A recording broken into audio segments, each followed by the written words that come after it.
Kami dari kelompok 3, Pendidikan Fisika 6B, akan menyampaikan materi yang berjudul Konsep Kristal Semikonduktor.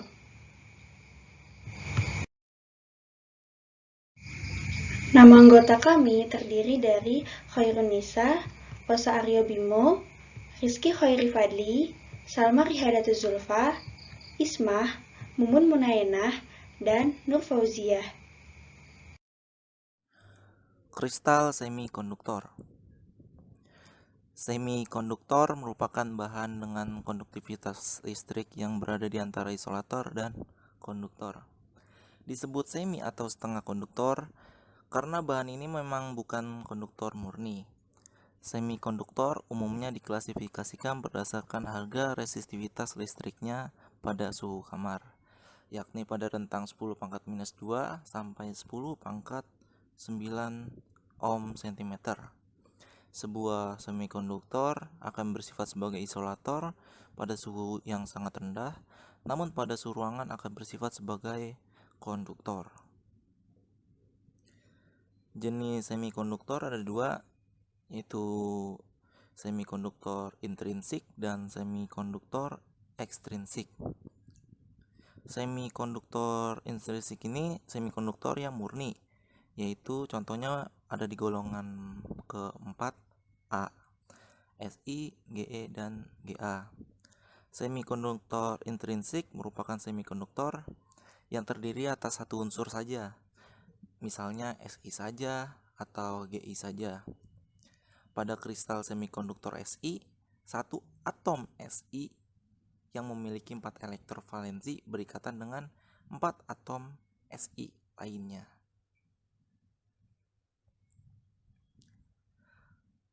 Pada kristal semikonduktor intrinsik Si, sel primitifnya berbentuk kubus. Ikatan yang terjadi antar atom Si yang berikatan adalah ikatan kovalen.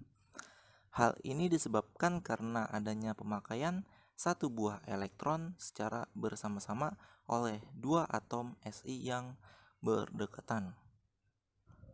Pita energi pada 0 Kelvin pita valensi semikonduktor terisi penuh elektron, sedangkan pita konduksi kosong. Kedua pita tersebut dipisahkan oleh celah energi kecil, yakni dalam rentang 0,18 sampai 3,7 elektron volt. Pada suhu kamar, Si dan Ge masing-masing memiliki celah energi 1,11 elektron volt dan 0,66 elektron volt. Bila mendapatkan cukup energi, misalnya berasal dari energi panas, elektron dapat melepaskan diri dari ikatan kovalen dan tereksitasi menyeberangi celah energi. Elektron valensi pada atom Ge lebih mudah tereksitasi menjadi elektron bebas daripada elektron valensi pada atom Si, karena celah energi Si lebih besar daripada punyanya si Ge. Elektron ini bebas bergerak di antara atom-atom. Sedangkan tempat kekosongan elektron yang tadi loncat itu disebutkan hole. Dengan demikian, dasar pita konduksi dihuni oleh elektron dan puncak pita valensi dihuni oleh hole. Sekarang kedua pita terisi sebagian dan dapat menimbulkan arus neto bila dikenakan medan listrik. Jadi, elektron dapat menyeberangi celah energi menuju pita konduksi sehingga menimbulkan hole pada pita valensi. Cara mengukur celah energi. Sifat konduktivitas dan konsentrasi ditentukan oleh faktor celah energi dengan temperatur. Ketika perbandingan ini besar, konsentrasi sifat intrinsik akan rendah dan konduktivitas juga akan rendah. Celah energi atau Eg merupakan selisih antara energi terendah pada pita konduksi dan energi tertinggi pada pita valensi, atau secara matematis kita bisa tulis Eg sama dengan Ek dikurang Fi, di mana yang atas adalah Eka, yang di bawah adalah Evi. Eka dikurang Evi.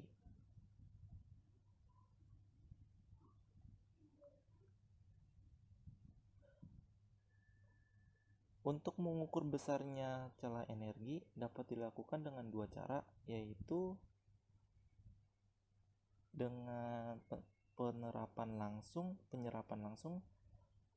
dan penyerapan tidak langsung.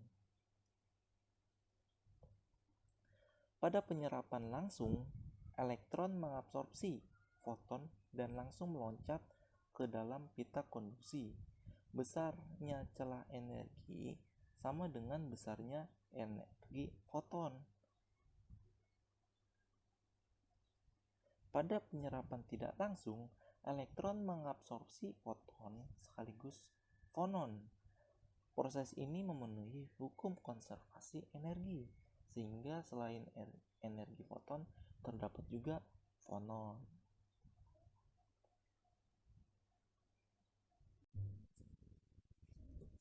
Oke, selanjutnya kita akan membahas mengenai masa efektif konsep kristal semikonduktor. Perlu kita ketahui bahwa sebuah elektron bebas pasti memiliki yang namanya masa efektif. Dan sebuah elektron dalam materi akan berinteraksi dengan sekitarnya, di mana elektron akan merespon kekuatan yang diberikan dengan percepatan, di mana dia bergantung pada massa inersia, seperti yang ditunjukkan dalam hukum 2 Newton mengenai percepatan. Teman-teman pasti masih ingat kan ya?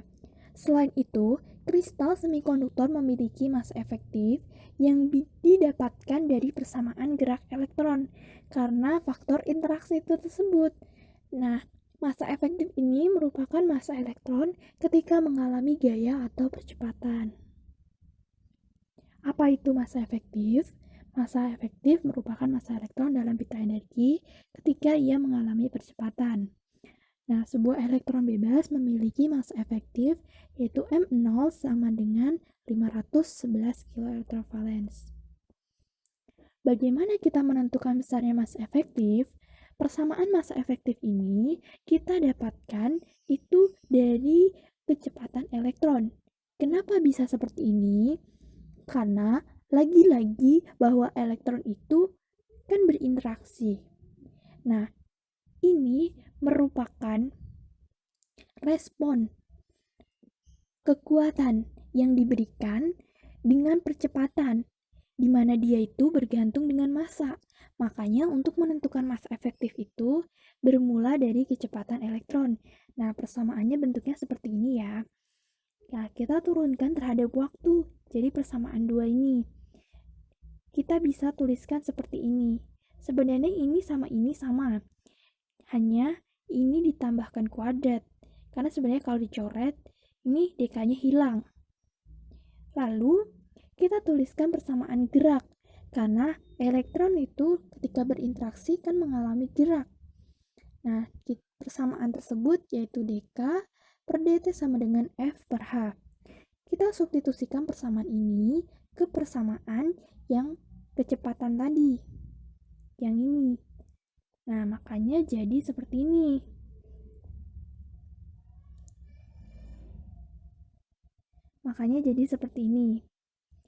Lalu, kita bisa tuliskan persamaannya seperti ini.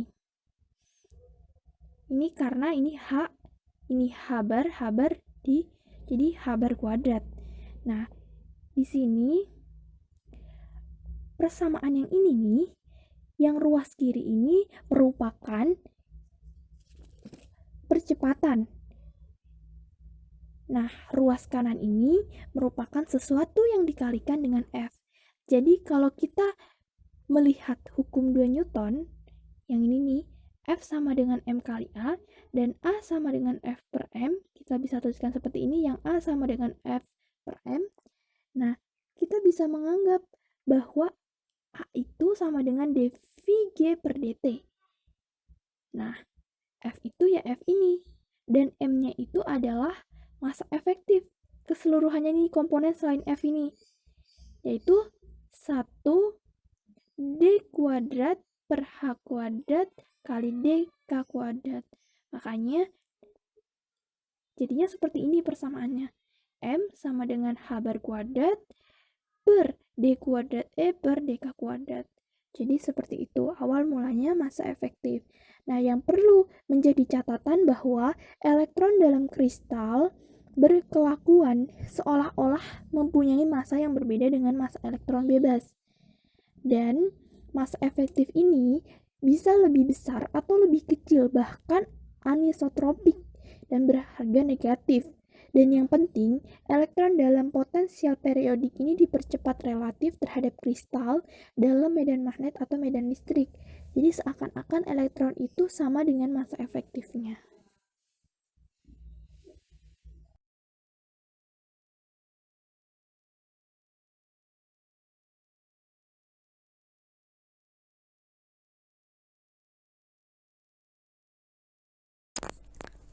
Selanjutnya yaitu 5 alasan mengapa Hall dianggap sebagai partikel bermuatan positif. Nah, sebelum kita mengetahui 5 alasan tersebut, kita akan mengingat kembali proses terjadinya Hall.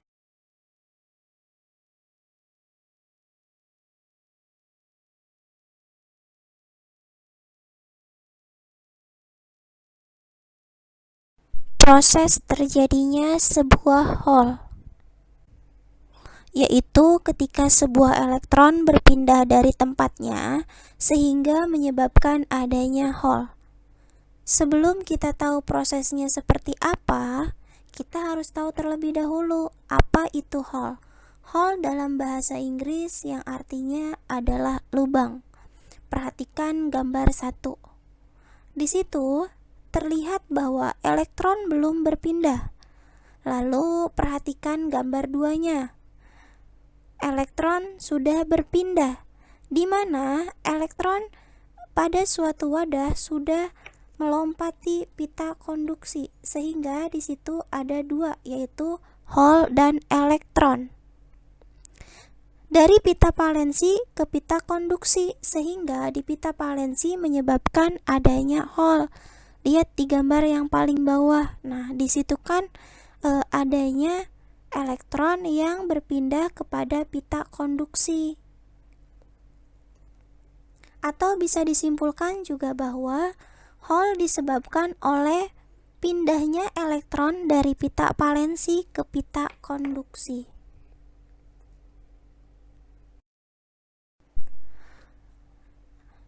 Nah, ini dia teman-teman kenapa Hall dianggap sebagai partikel bermuatan positif. Yang pertama, sebelum elektron itu berpindah, jumlah total vektor gelombang K elektron dalam sebuah pita valensi yang terisi penuh elektron adalah nilainya 0. Misalkan sekarang elektron yang memiliki vektor gelombang sebesar Ke di pita valensi, di mana pita valensi menyerap energi dari luar sehingga elektron berpindah ke pita konduksi. Nah, teman-teman bisa lihat gambarnya. Itu di bawah ada pita valensi dan atas bagian pita konduksi. Tadi dikatakan bahwa pita valensi yang menyerap energi dari luar sehingga elektron berpindah ke pita konduksi. Nah, yang mengakibatkan pita valensi itu terjadinya Hall, lubang. Seperti itu. Walaupun elektronnya berpindah ke pita konduksi, namun elektron itu sekarang tetap memiliki vektor gelombang Ke, sehingga mengakibatkan pita valensi kekurangan vektor gelombang sebesar Ke. Kenapa dia bisa kekurangan? Karena elektronnya sudah berpindah ke pita konduksi. Oleh karena itu, Hall harus bisa mengimbangi vektor gelombang elektron sedemikian rupa sehingga jumlah total elektron gelombang di pita valensi harus tetap sama dengan 0. Maka vektor gelombang Hall di pita valensi harus sama dan berlawanan arah dengan gelombang elektron. maka dapat dituliskan bahwa KH sama dengan min KE.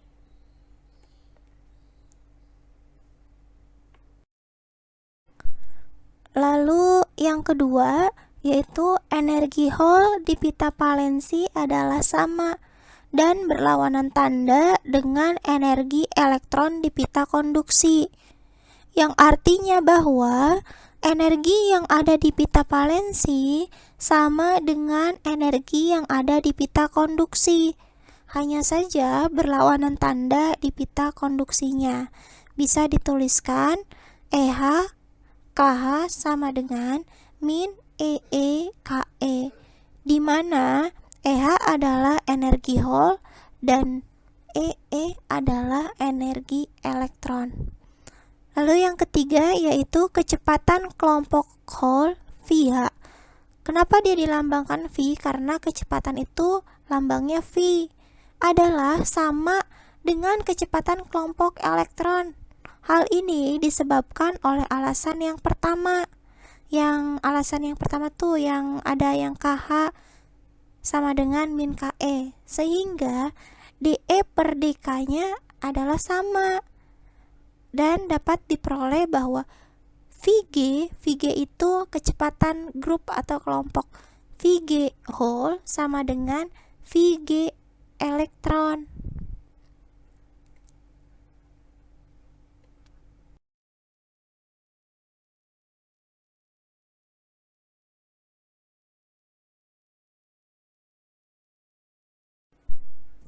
Yang keempat yaitu massa efektif Hall sama dan berlawanan tanda dengan massa efektif elektron. Hal ini disebabkan karena massa efektif sebanding dengan D kuadrat E per DK kuadrat, dan juga karena pita konduksi menghadap ke atas sedangkan pita valensinya menghadap ke bawah. Maka tanda massa efektif untuk kedua partikel itu berlawanan, atau dapat dituliskan bahwa MH sama dengan negatif ME. Dan yang terakhir yaitu persamaan gerak untuk Hall berlawanan tanda dengan persamaan gerak elektron. Hal ini disebabkan oleh Hall bermuatan listrik positif sedangkan elektron bermuatan listrik negatif, maka dapat dituliskan bahwa FH sama dengan min FE. Nah, sungguh jelas ya teman-teman, kenapa Hall itu dianggap sebagai partikel yang bermuatan positif. Alasannya itu yang pertama karena jumlah energi vektor gelombangnya. Lalu yang kedua karena energi itu sendiri, yang ketiga karena kecepatan grupnya, yang keempat karena massa efektifnya, yang kelima yaitu karena persamaan.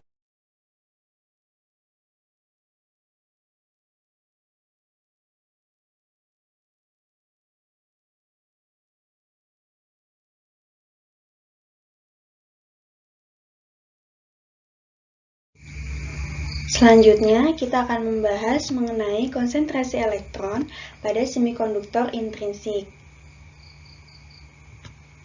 Konsentrasi elektron ini bergantung pada variabel suhu dan juga energi celah. Kita akan melihat dari segi variabel suhu. Apa pengaruh suhu terhadap semikonduktor? Ketika suhu tinggi, semikonduktor ini akan berubah menjadi konduktor. Hal ini karena elektron-elektron di pita valensi akan loncat atau akan berpindah ke pita konduksi. Sedangkan ketika suhunya rendah atau pada 0 derajat Kelvin, semikonduktor ini akan berubah menjadi isolator. Karena elektron-elektron di pita konduksi ini akan turun atau akan berpindah ke pita valensi.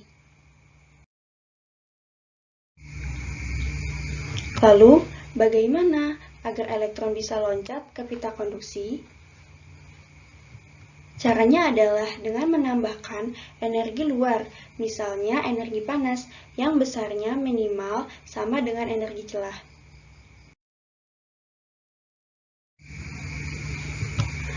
Energi luar dan energi celah sangat menentukan besar kecilnya konsentrasi elektron konduksi dalam semikonduktor intrinsik.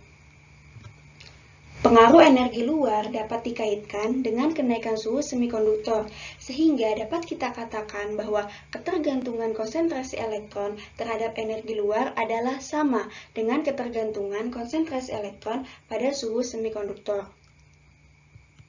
Dengan demikian, bisa kita simpulkan bahwa variabel yang mempengaruhi konsentrasi elektron adalah suhu dan celah energi dari semikonduktor itu sendiri. Selanjutnya kita akan membahas mengenai persamaan konsentrasi elektron. Konsentrasi elektron ini berawal dari fungsi Fermi-Dirac, yaitu Fe sama dengan 1 per eksponen E min mu per kBt plus 1, di mana E merupakan peluang elektron untuk berada di tingkat energi E, mu merupakan tingkat energi Fermi, T merupakan suhu mutlak semikonduktor, dan Kb merupakan konstanta Boltzmann. Ketika E min mu nilainya sangat besar dibandingkan Kbt, maka eksponen E min mu per Kbt nilainya akan sangat besar dibandingkan 1. Karena 1 sangat kecil, maka pada persamaan ini 1 tidak ditulis, sehingga persamaannya adalah Fe sama dengan 1 per eksponen E min mu per Kbt. Setelah itu, kita harus mengetahui besarnya energi sebuah elektron di dalam pita konduksi. Yang besarnya adalah EE sama dengan EK plus H bar kuadrat K kuadrat per 2ME. Setelah itu, kita juga harus mengetahui rapat keadaan atau density of states pada tingkat energi, yaitu sebesar DE sama dengan V per 2Pi kuadrat dalam kurung 2ME per H bar kuadrat pangkat 3 per 2 E pangkat 1 per 2. Nah, selanjutnya kita juga harus mengetahui rapat keadaan dalam pita konduksi, yang besarnya adalah sama dengan rapat keadaan pada tingkat energi E dikurangi dengan EK, atau DE sama dengan V per 2Pi kuadrat dalam kurung 2ME per H bar kuadrat pangkat 3 per 2 E min EK pangkat 1 per 2. EK merupakan batas bawah pita konduksi. Mengapa dikurangkan dengan EK? Karena rentang energi yang kita bahas adalah mulai dari EK ke atas. Batas dari EK ke atas merupakan pita konduksi, di mana semikonduktor yang berubah menjadi konduktor, elektron-elektronnya itu akan berpindah ke pita konduksi, sehingga kita menggunakan rentang energi yang ada di pita konduksi. Nah, untuk persamaan jumlah elektron konduksi dalam pita konduksi adalah N sama dengan integral EK sampai tak hingga DE, Fe, DE. Lalu kita substitusikan Fe dan DE yang telah kita ketahui sebelumnya. Selanjutnya, kita bisa menentukan besarnya konsentrasi elektron konduksi. Nah, lalu secara matematis bisa kita dapatkan besarnya N sama dengan 2 dalam kurung MEKBT per 2Pi H bar kuadrat pangkat 3 per 2 eksponen mu min EK per KBT. Dari persamaan ini bisa kita lihat bahwa konsentrasi elektron konduksi memang benar bergantung pada variabel suhu dan juga energi celah. Oke, selanjutnya kita akan membahas tentang konsentrasi pada hole. Sebelumnya teman-teman juga telah mengetahui perbedaan antara hole dengan elektron gitu. Dan juga kita telah mempelajari juga tentang konsentrasi pada elektron. Nah, jadi pada konsentrasi ini kita yang mempengaruhi antara konsentrasi ini ada dua, yaitu ada variabel yang mempengaruhi konsentrasi, yaitu suhu atau energi dari luar maupun dari celah energi itu sendiri gitu. So, jadi untuk langkah selanjutnya itu kita terlebih dahulu mencari persamaan konsentrasi hole sebagai fungsi suhu dan sebagai fungsi potensial kimia atau mu. sebelum kita mencari tahu konsentrasi energi celahnya. Oke, nah di sini selanjutnya kita menggunakan fungsi distribusi Fermi-Dirac dulu. Nah, kita ulas sedikit aja lagi ya itu. Jadi syarat dari distribusi Fermi-Dirac itu adalah: 1. Partikelnya tak terbedakan. 2. Berlaku eksklusi Pauli. Yang ketiga, jumlah partikel N tidak boleh terlalu besar dari harga degenerasi G di setiap tingkat gitu. Jadi kita juga akan di sini menggunakan distribusi Fermi-Dirac. Jadi langkah selanjutnya itu kita menentukan fungsi konsentrasi Hall terhadap suhu dan fungsi sebagai energi potensial mu gitu. Jadi untuk fungsi distribusi Fermi-Dirac untuk Hall itu dia dihubungkan dengan fungsi distribusi Fermi-Dirac peluang untuk elektron F di tingkat energi yang sama melalui persamaan berikut. Teman-teman bisa melihat persamaan 26 ya. Jadi elektron berpindah dari pita valensi menuju pita konduksi itu mempunyai syarat-syarat gitu. Misalnya jika Fe sama dengan 1, maka Fa-nya 0, artinya elektron masih berada di pita valensi dan belum loncat ke pita konduksi gitu. Jadi dia nggak bisa loncat gitu karena nggak ada energi Fe-nya itu 1 gitu. Nah, sehingga Hall tidak terbentuk gitu. Sebaliknya jika Fe 0 maka Fa-nya 1. Artinya peluang untuk menentukan Hall di tingkat energi E pada pita valensi sama dengan 1:100.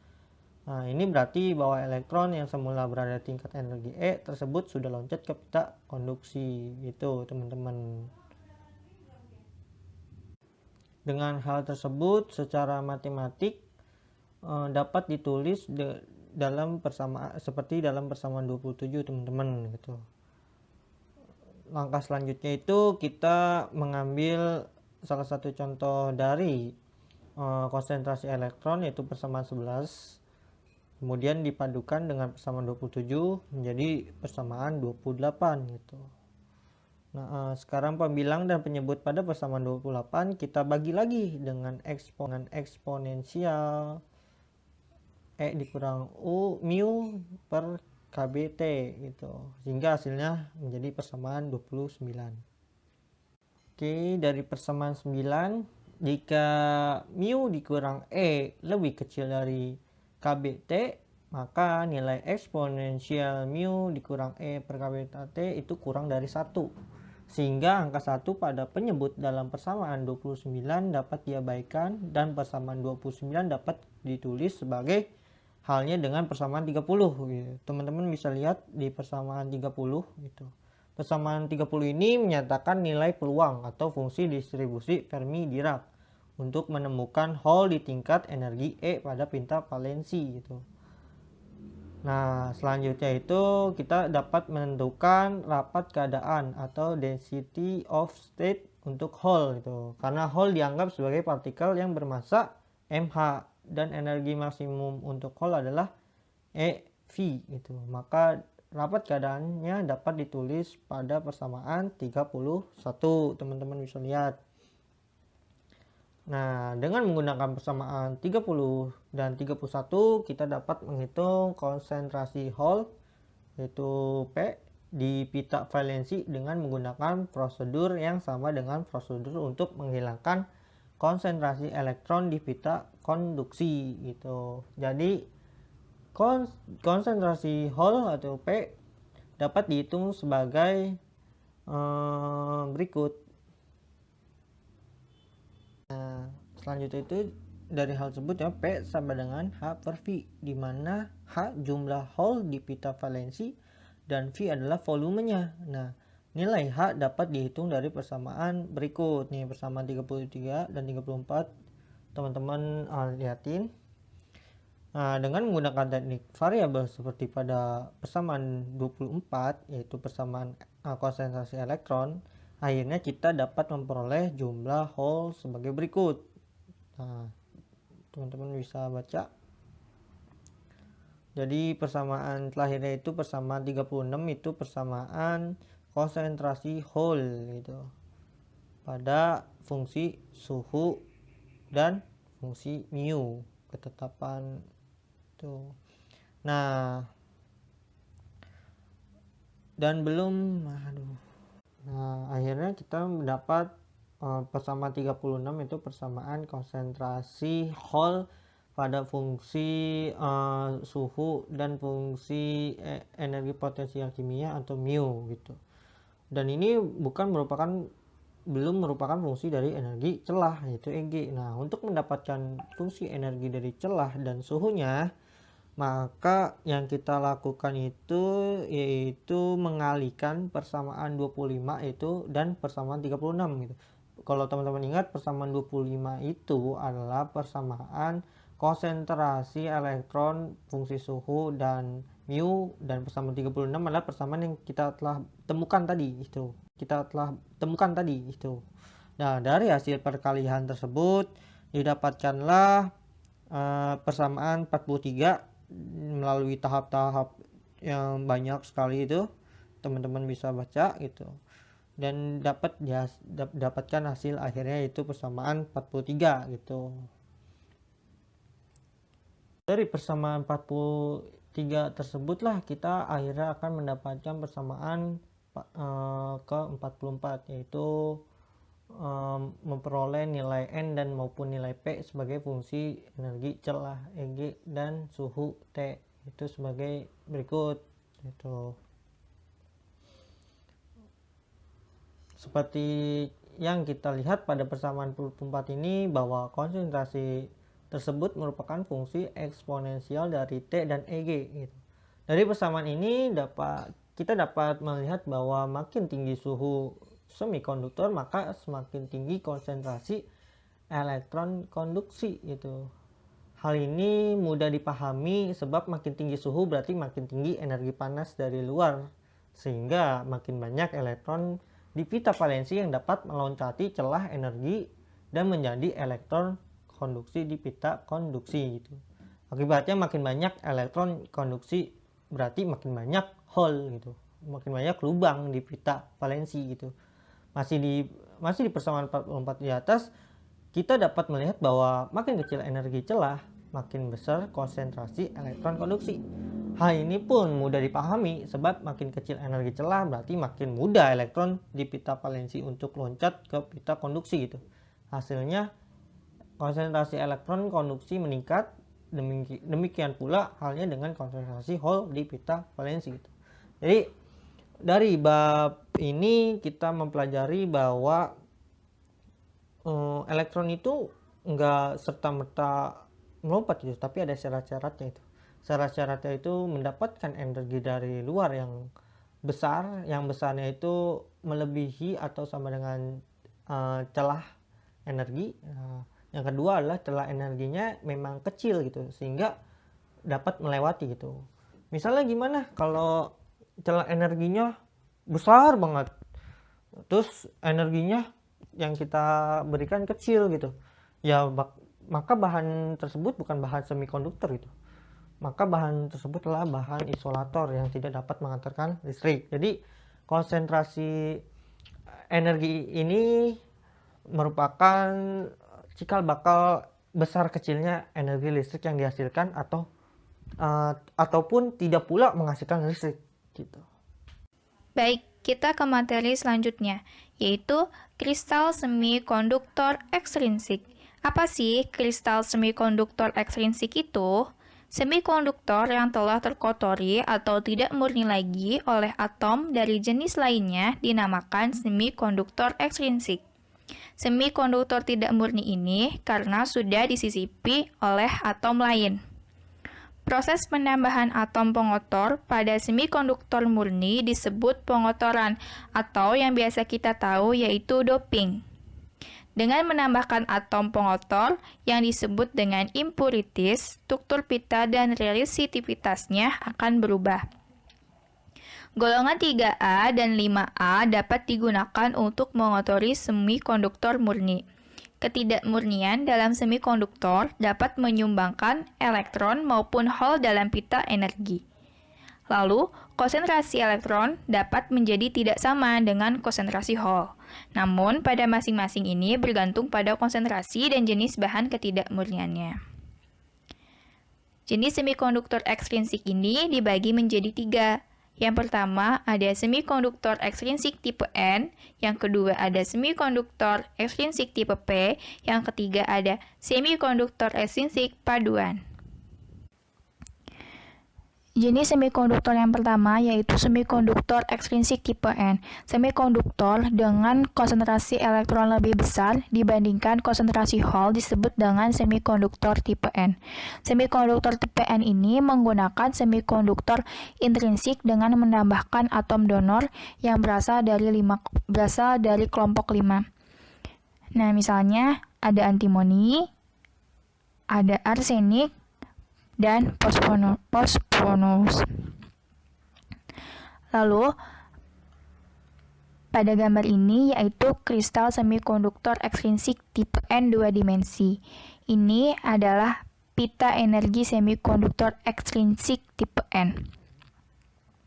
Pada kristal semikonduktor ekstrinsik tipe N 2 dimensi ini kita menggunakan Si dan Sb, di mana konsentrasi elektron pada Si dan Sb dapat dinaikkan dengan proses doping unsur 5 valensi.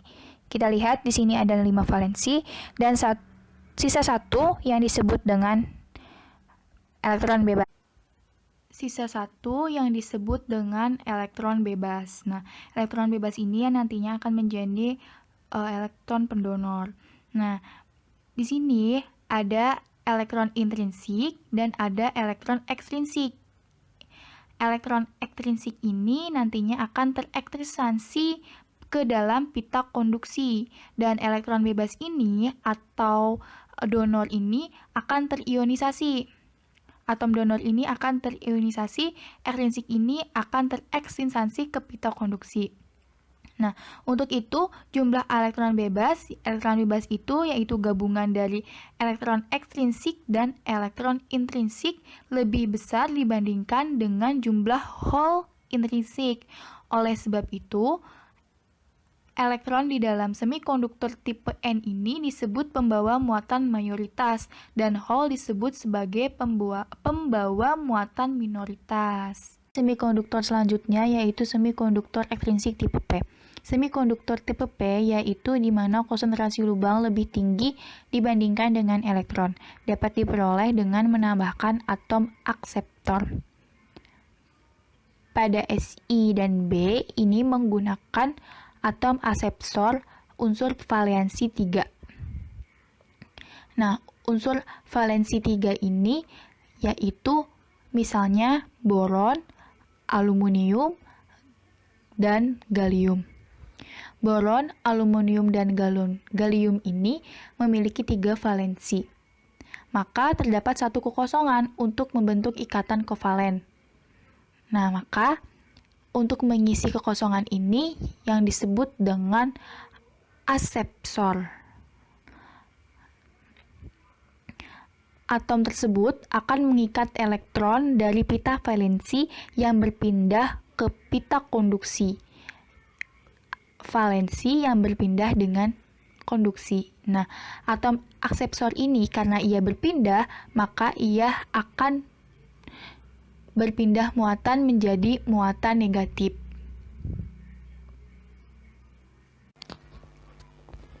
Jenis semikonduktor yang terakhir yaitu semikonduktor paduan.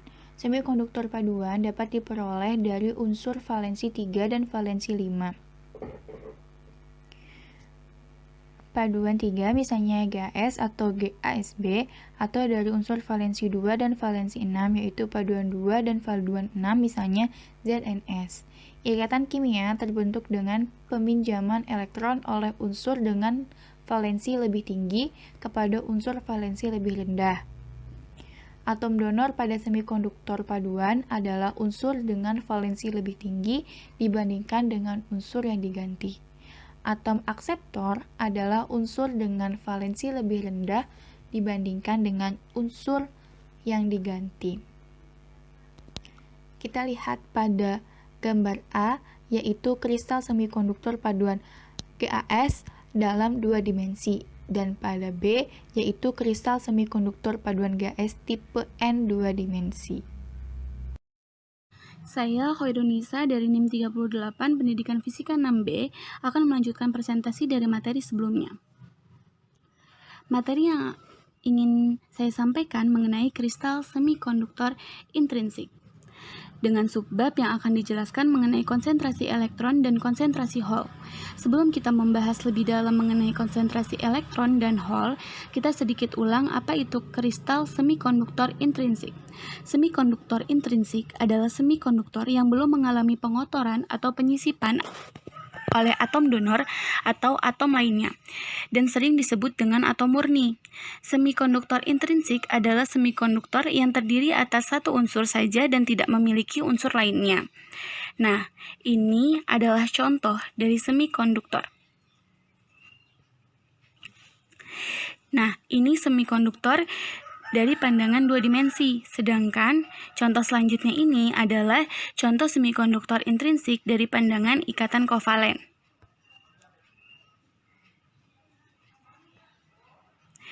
Dari dua contoh ini, kita dapat melihat contoh gambar 1 dan 2 hanya memiliki satu unsur saja di dalamnya, dan tidak ada atom asing atau atom lainnya di sekitaran daerah tersebut. Selanjutnya, kita akan membahas tentang kristal semikonduktor intrinsik, yaitu subbab yang lebih mendalam, yaitu konsentrasi elektron dan konsentrasi Hall. Apa sih itu konsentrasi elektron? Konsentrasi elektron sendiri adalah jenis partikel dasar pembentuk struktur atom yang didapat di luar inti yang bermuatan negatif. Dan konsentrasi elektron itu sendiri adalah perpindahan suatu elektron dari pita valensi ke pita konduksi sehingga akan muncul daerah kosong pada pita valensi. Sedangkan konsentrasi Hall adalah daerah kosong pada pita valensi yang akan membawa muatan positif. Nah, di sini kita dapat mengetahui bahwa konsentrasi elektron dan konsentrasi Hall saling berhubungan dan tidak dapat dilepaskan, serta dengan demikian kedua pembawa muatan, yaitu elektron dan Hall, akan mempunyai konsentrasi yang sama dengan semikonduktor intrinsik. Oke, kita balik lagi nih ke semikonduktor intrinsik. Memiliki proses aliran muatan yang sering disebut dengan arus drift. Pernyataannya yaitu, peristiwa hantaran listrik pada semikonduktor adalah akibat adanya dua partikel masing-masing bermuatan positif dan negatif yang bergerak dengan arah yang berlawanan akibat adanya pengaruh medan listrik. Dari pernyataan arus drift ini membahas hubungan elektron dan Hall. Coba kita lihat skema semikonduktor intrinsik berikut ini. Nah, pita energi semikonduktor pada suhu rendah dan pita energi semikonduktor pada suhu tinggi. Dari skema ini dapat kita melihat bahwa suhu rendah pita valensi tidak dapat pindah menuju pita konduksi karena tidak terciptanya Hall, dan Hall akan muncul saat keadaan suhunya tinggi. Sedangkan pita energi bahan semikonduktor pada suhu tinggi keadaannya beda dengan gambar pertama, karena suhu yang diberikan tinggi akan muncul Hall dan pada pita valensi serta elektron, dan Hall akan bekerja semestinya sebagai penghantar listrik. Maksud sederhananya adalah saat suhunya tinggi akan ada atau muncul terciptanya Hall, dan Hall ini akan berhubungan dengan elektron untuk menghantarkan listrik dari pita valensi ke pita konduksi. Nah, adanya skema tadi berarti penyampaian materi subkonsentrasi elektron dan Hall pun selesai. Semoga apa yang telah saya dan para pemateri telah sampaikan dapat dipahami oleh audiens, serta segala kekurangan dan kekeliruan dari kelompok kami mohon maaf. Billahi taufik wal hidayah. Wassalamualaikum warahmatullahi wabarakatuh. Terima kasih.